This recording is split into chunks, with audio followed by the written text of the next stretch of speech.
Fire, while immensely important to our survival and evolution, has also long been a source of devastation and destruction. To combat this ferocious force of nature, we rely on teams of highly skilled firefighters, who, in turn, often rely on their equipment to bring blazes under control. Now, getting all of this life-saving gear from A to B is no easy feat, and modern fire engines are designed to be as efficient as possible, with each one carrying only the most relevant tools and equipment. Before we had fire engines, though, we relied on hand and horse-drawn firefighting carriages. Water pumps, hoses, and ladders all needed to be transported in separate carriages, and while a team of firefighters could pull a cart to a fire, horses were much faster and stronger. And as heavy, steam-powered pumpers came into play, they became a necessity.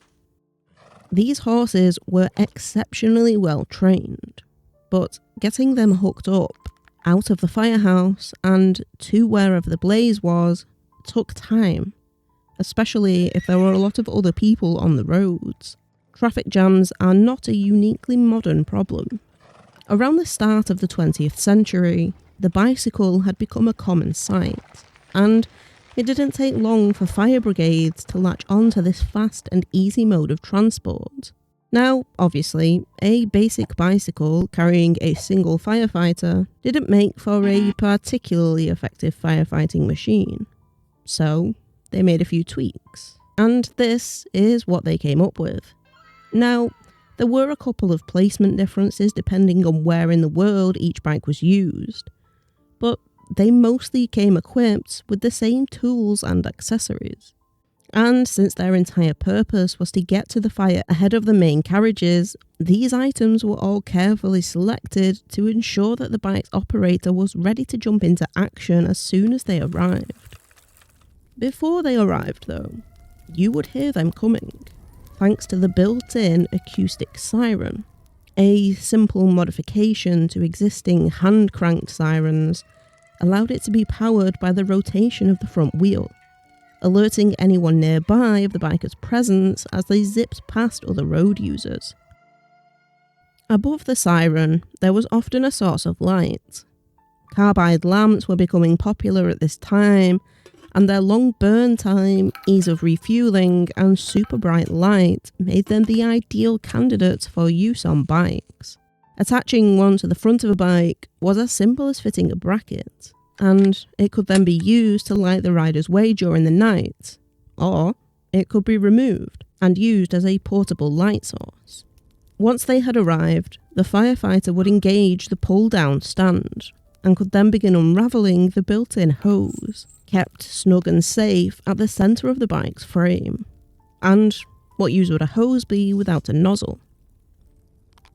With this, if a hand pump was available, they could quickly begin tackling a blaze, hopefully containing it until backup arrived.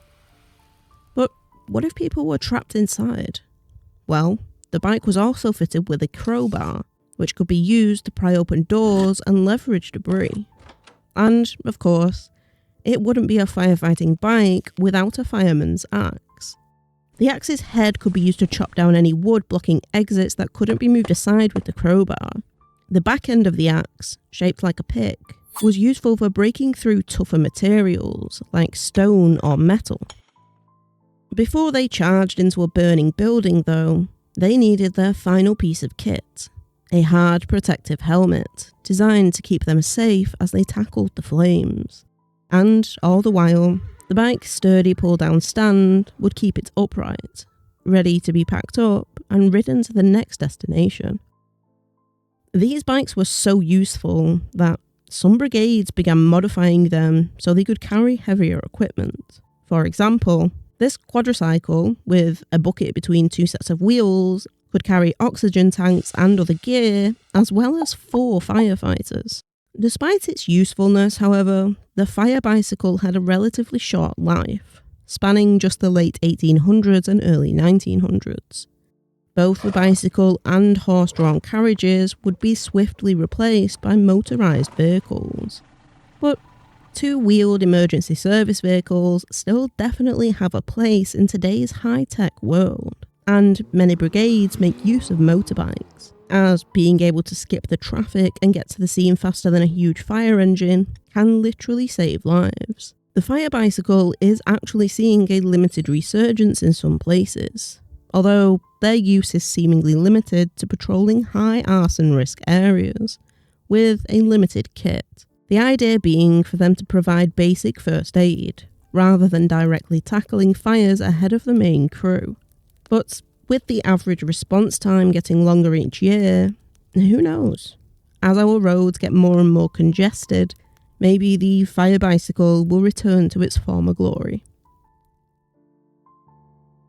If you would like to learn more about bicycles and their history, I made a video all about their evolution, from cumbersome running machine to modern e-bike, and you can find it right here. If you have any other topics you would like to see me cover, go ahead and leave a comment down below. Thanks for watching, and I'll see you next time.